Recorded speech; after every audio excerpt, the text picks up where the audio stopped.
মায়াপুরে না গিয়েও মায়াপুরের বিখ্যাত এই রেসিপিটি যদি বাড়িতেই বানিয়ে নেওয়া যায় তাহলে কেমন হয় বলো তো।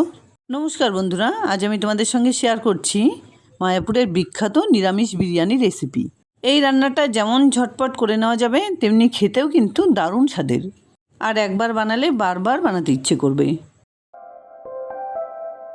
তো বিরিয়ানি বানানোর জন্য এখানে আমি 600 গ্রাম বাসমতি চাল নিয়ে নিলাম। এটা আতপ বাসমতি, তোমরা চাইলে সেদ্ধ বাসমতিও নিতে পারো। তো রান্নার আগে চালগুলোকে 2-3 বার ভালোভাবে ধুয়ে কিছুটা পরিমাণ জল দিয়ে আধ ঘন্টা ভিজিয়ে রেখে দিতে হবে। এতে করে চাল তাড়াতাড়ি সেদ্ধ হয়ে যায় আর বিরিয়ানি বা পোলাও বেশ ঝরঝরে হয়।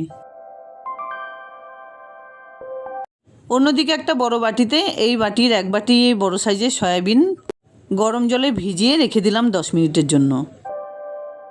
অন্য একটা বাটিতে 1 কাপ ফেটানো টক দইয়ের সঙ্গে তুলে নিলাম 1/2 চা চামচ করে হলুদ গুঁড়ো, জিরে গুঁড়ো, ধনে গুঁড়ো, লঙ্কা গুঁড়ো, কাশ্মীরি লঙ্কা গুঁড়ো, সব কিছু একসঙ্গে করে মিক্স করে রেখে দিলাম। অন্যদিকে একটা বাটিতে 1/2 কাপ দুধের মধ্যে মিশিয়ে দিলাম একটুখানি গোলাপ জল আর 1 চিমটি কেশর, আর এটাকে মিক্স করে সাইডে রেখে দিলাম। অন্যদিকে সয়াবিন মোটামুটি 10-15 মিনিট ভিজে অনেকটা ফুলে উঠেছে। এবার এগুলোকে এভাবে চেপে চেপে অন্য একটা বাটিতে তুলে নিচ্ছি। প্যানে পরিমাণ মতো সাদা তেল গরম করে একটুখানি নুন হলুদ দিয়ে 2 টুকরো করে কেটে রাখা 2টো চন্দ্রমুখী আলু দিয়ে কিছুক্ষণ নাড়াচাড়া করে আলুগুলো সুন্দর গোল্ডেন ব্রাউন কালার করে ভেজে নেবার পর তুলে রাখছি। বিরিয়ানিতে আলু না হলে কিন্তু ঠিক জমে না। তোমাদের যদি পছন্দ না হয় তাহলে অবশ্যই স্কিপ করতে পারো। ওই তেলেই চৌকো করে কেটে নেওয়া 250 গ্রাম পনির দিয়ে হালকা একটু নাড়াচাড়া করে ভেজে তুলে নিচ্ছি। পনির তুলে নেবার পর এর মধ্যে দিয়ে দিলাম জল চেপে রাখা সয়াবিনগুলো, আর এর মধ্যে একটুখানি নুন দিয়ে 2-3 মিনিট এভাবে নাড়াচাড়া করে তুলে নিচ্ছি। রান্নার আগে সয়াবিন একটু ভেজে নিলে জল জলে লাগে না আর খেতেও বেশ ভালো লাগে।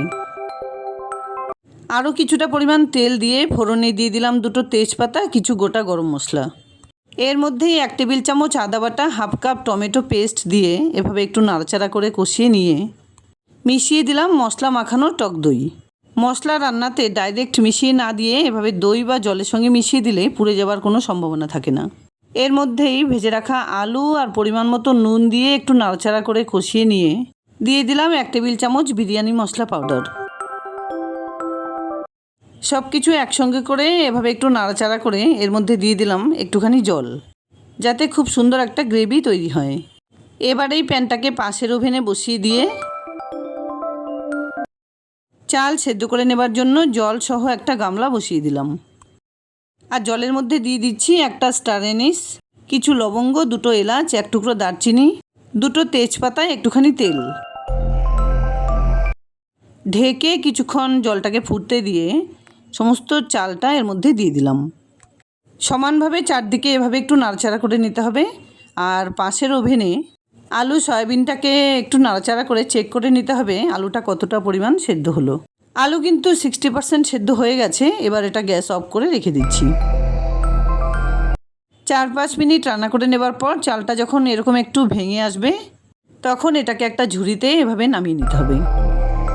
আর এর উপর দিয়ে কিছুটা পরিমাণ ঠান্ডা জল এভাবে ছিটিয়ে দিচ্ছি, যাতে একটা রাইসের সঙ্গে আরেকটা রাইস লেগে না যায়। অন্যদিকে গ্যাস অন করে একটা তাওয়া বসিয়ে দিয়ে যে পাত্রে আমি বিরিয়ানিটা বানিয়ে নেব তাতে তলাতে কিছুটা পরিমাণ ঘি ছড়িয়ে দিয়ে কিছু আলু সয়াবিন এভাবে সেট করে দিলাম। এর মধ্যেই ভেজে রাখা কয়েক টুকরো পনির খুব সুন্দর করে ছড়িয়ে দিচ্ছি।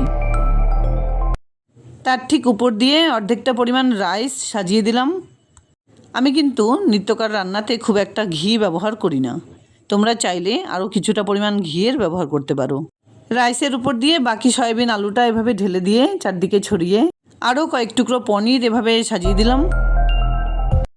আর সবশেষে বাকি রাইস এভাবে সুন্দর করে সেট করে নেবার পর প্যানে লেগে থাকা মশলার সঙ্গে কয়েক টুকরো পনির এভাবে মাখিয়ে উপর দিয়ে সাজিয়ে দিলাম। এর উপর দিয়ে ছড়িয়ে দিলাম একটু নুন, আর চারদিক থেকে এভাবে ঢেলে দিলাম জাফরান আর গোলাপ জল মেশানো দুধটা। সবশেষে 1 টেবিল চামচ ঘি এভাবে ছড়িয়ে দিলাম, যাতে ফ্লেভারটা খুব ভালো হয়। এবার ঢেকে লো টু মিডিয়াম হিটে 10-15 মিনিট এভাবে রান্না করে নিলেই একদম রেডি দুর্দান্ত স্বাদের নিরামিষ বিরিয়ানি। যেটা মায়াপুরে খুব বিখ্যাত। 8-10 মিনিট আমি এটাকে রান্না করে নেবার পর গ্যাস অফ করে 2-3 মিনিট স্ট্যান্ডিং টাইমে রেখে এর থেকে কিছুটা পরিমাণ বিরিয়ানি একটা প্লেটে সার্ভ করে দেখিয়ে দিচ্ছি। দেখো কি সুন্দরভাবে বিরিয়ানিটা বানানো হয়েছে। যাই হোক, দুর্দান্ত স্বাদের নিরামিষ বিরিয়ানি একদম রেডি।